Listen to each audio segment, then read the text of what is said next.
सब मौन हो। तुम्हारे हृदय से फूट जलधाराएं सब तब सी गई हैं जो कभी हवा के चलने के साथ घुंघरू की तरह बह उठती थी। क्या सती माता सब कुछ अपने साथ ले गई? क्या सब कुछ अपने साथ ले गई सती माता? सब कुछ अपने साथ ले गई। सब कुछ ले गई। माता हमको अनाथ कर गई। अब हमारे कौन भोजन की चिंता करेगा? अब कौन हमारे सोने जागने की चिंता करेगा? हे माता, हमसे बिछड़ने से पहले तनिक ये तो सोचा होता। इन शिवलिंगों का कौन ध्यान रखेगा? इस नदी का कौन ध्यान रखेगा? इस पृथ्वी का कौन ध्यान रखेगा? भगवान शिव शंकर की कौन चिंता करेगा?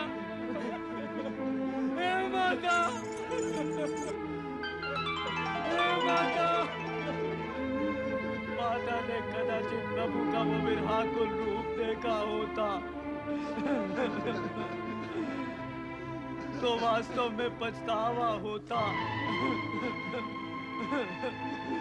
कि वो प्रभु इच्छा विरुद्ध दक्ष महल क्यों गई?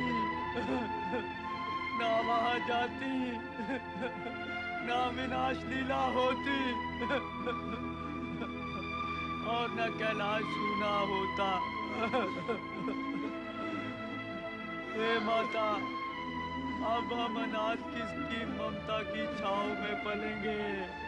नारायण नारायण नारायण नारायण नारायण। तुम सब देवी सती को अत्यंत प्रिय हो।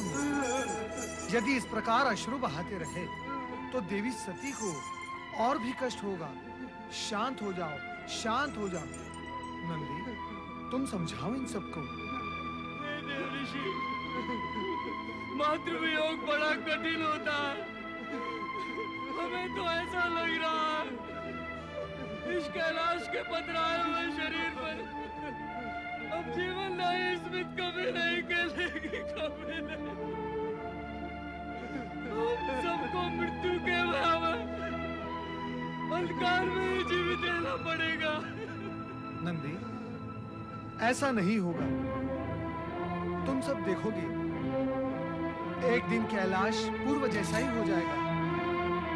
मौन को स्वर मिलेंगे, रुदन को मुस्कान। नारायण नारायण। हे देव ऋषि, क्या माता सती यहाँ किसी चमत्कारिक रूप से पुनः प्रकट होंगी? माता सती गई कहाँ है जो आप लोग उनके पुनः प्रकट होने की बात कर रहे हैं? माता सती शिवजी की लीला मात्र थी। माता सती का सत्य रूप शक्ति का है जो सदा शिवजी में समाई रहती है।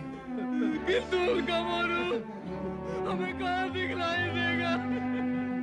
हमें तो अपनी वैसी ममतामयी माता की आवश्यकता है जिन्हें हमने खो दिया है। शांत हो जाओ नंदी, शांत हो जाओ। शिव संगिनी पुनः प्रकट होंगी। कैलाश पुनः जीवित हो उठेगा। सत्य है, किंतु कब देव ऋषि? ये तो देवादिदेव भगवान भोलेनाथ ही बता सकते हैं।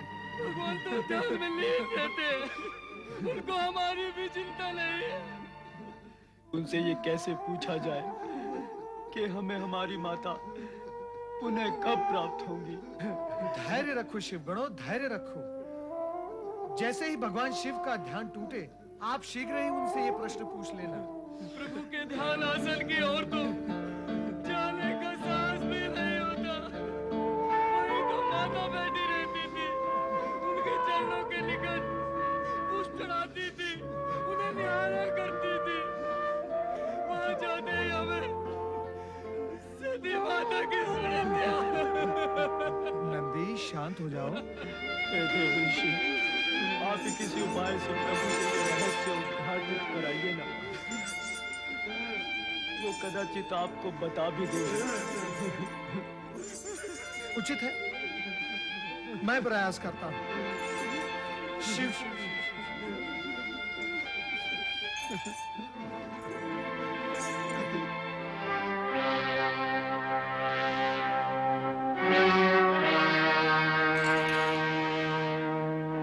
ओम नमः शिवाय। हे विश्वेश्वर, नारद का अभिवादन स्वीकार करें।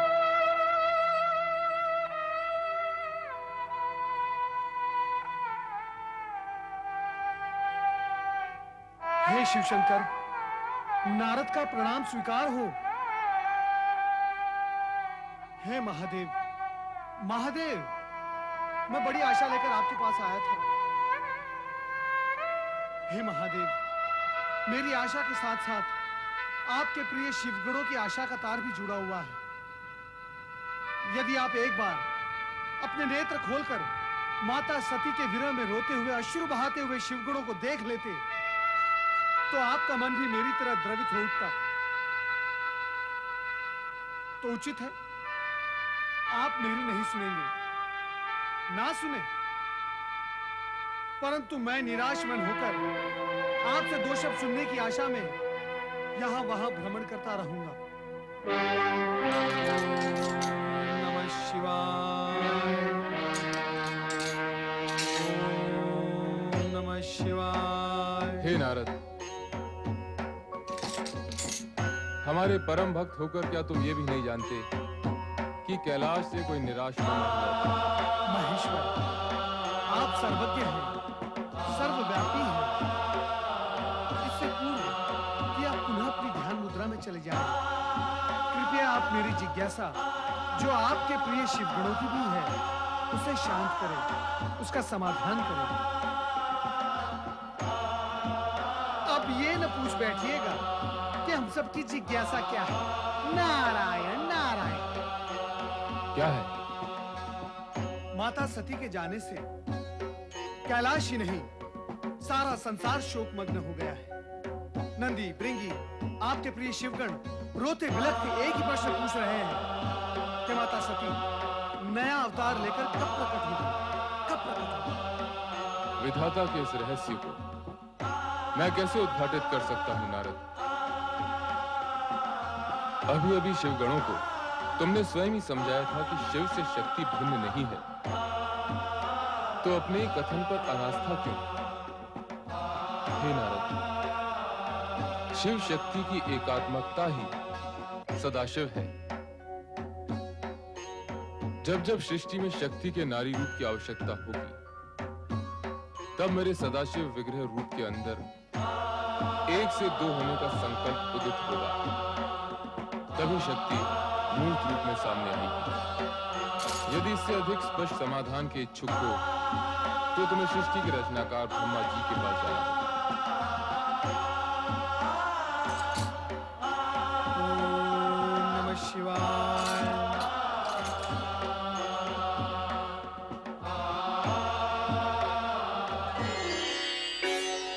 कुछ भी स्पष्ट नहीं हुआ। माता सती के आगामी अवतार के विषय में भगवान भोलेनाथ ने कुछ कहा? केवल इतना ही कि कदाचित परमपिता के पास इस प्रश्न का उत्तर हो।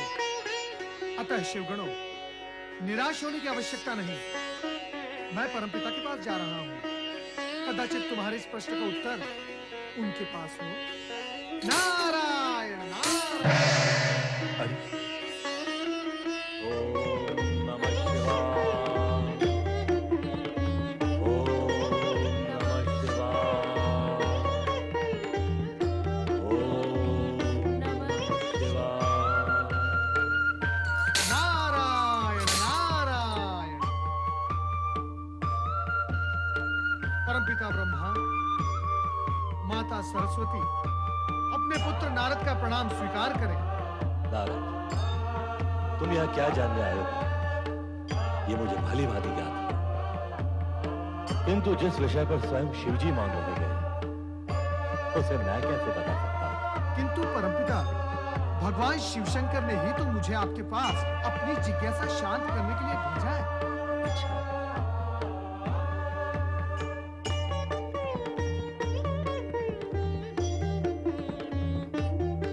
शक्ति नारी अवतार लेंगी तो अवश्य, किंतु उसका एक विशेष उद्देश्य होगा। वो उद्देश्य क्या होगा? विधि के विधान और संसार के बीच जो छीना आवरण है, उसे समय से पहले उठा देने से अनर्थ हो सकता है पुत्र नारद। उचित यही होगा तुम इस प्रश्न को प्रश्न ही रहने दो। तो ठीक है परमपिता, कैलाश पर तो शिव गणों को मुख दिखाने के योग्य मैं रहा ही नहीं। अब ये ब्रह्मलोक भी छूट जाएगा। नारायण नारायण। कैसी बालकों जैसी बात करते हो पुत्र? क्या तुम अपने पिता के पास ही आना छोड़ दोगे? मैं तो आपको परमपिता मानता हूँ, परंतु आप मुझे अपना पुत्र समझते कहाँ हैं? यदि ऐसा होता तो आप अपने पुत्र के वचन की लाज रखते, जो मैं उन रोते बिलखते शिवगुणों को देकर आया हूँ। मैंने वचन दिया उनको कि आपसे उत्तर मिलने पर माता शक्ति के अवतरित होने के संदर्भ में विस्तार से मैं उन्हें बताऊंगा, किंतु आप तो नारायण नारायण। सुनो नारद, शक्ति के आगामी अवतार का निमित्त वज्रांग वरांगी का पुत्र तारकासुर बनेगा। तारकासुर? जो इस समय घोर तपस्या में लीन है। ओम ब्रह्मदेवाय नमः। ओम ब्रह्मदेवाय नमः। ओम ब्रह्मदेवाय नमः। ओम ब्रह्मदेवाय नमः। ओम ब्रह्मदेवाय नमः। ओम ब्रह्मदेवाय नमः। ओम ब्रह्मदेवाय नमः। ओम ब्रह्मदेवाय नमः। ओम ब्रह्मदेवाय नमः। ओम ब्रह्मदेवाय नमः। ओम ब्रह्मदेवाय नमः। ओम ब्रह्मदेवाय नमः। ओम ब्रह्मदेवाय नमः। ओम ब्रह्मदेवाय नमः। ओम ब्रह्मदेवाय नमः। ओम ब्रह्मदेवाय नमः। ओम ब्रह्मदेवाय नमः। ओम ब्रह्मदेवाय नमः। ओम ब्रह्मदेवाय नमः। तारकासुर, इस भयानक राक्षस की साधना में बाधा डालना क्या उचित होगा? उचित अनुचित की भूल भया में भटकता रहेगा नारद तो शक्ति अवतार के उद्देश्य तक कभी नहीं पहुंच सकता। तू आगे बढ़ और तोड़ दे उसकी साधना का तार। नारायण नारायण। ओम ब्रह्मदेवाय नमः। ओम ब्रह्मदेवाय नमः। ओम ब्रह्मदेवाय नमः। ओम ब्रह्मदेवाय नमः। ओम ब्रह्मदेवाय नमः। ओम ब्रह्मदेवाय नमः। परमपिता ब्रह्मा जी की जय हो।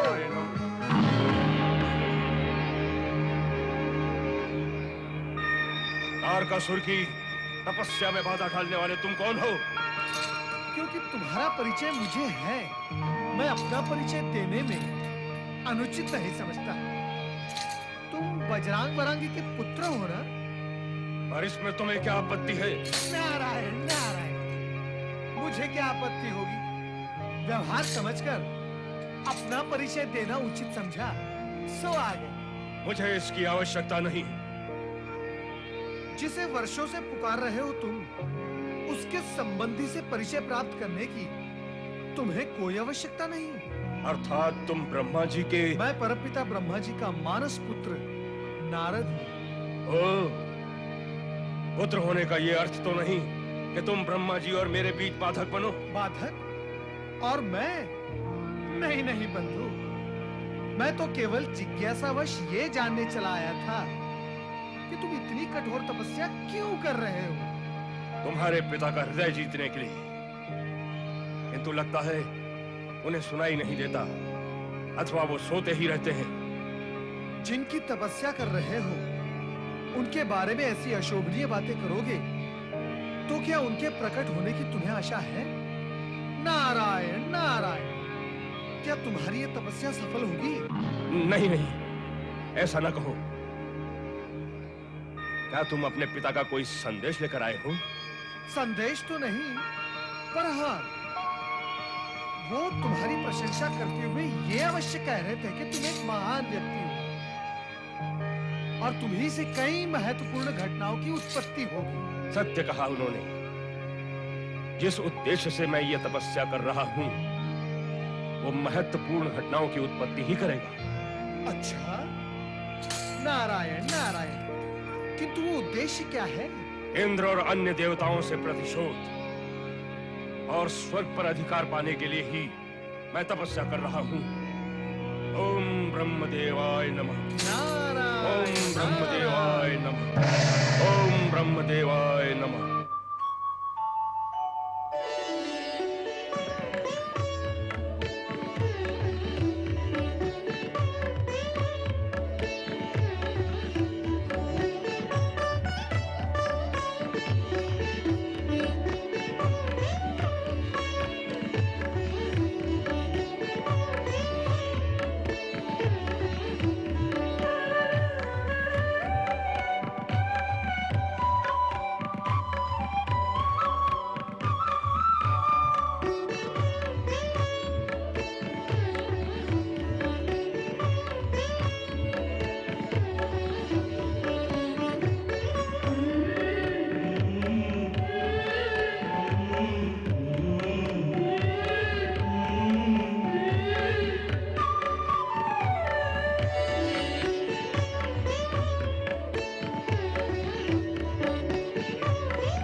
देखिए, देवर्षि आकर लौटे जा रहे हैं।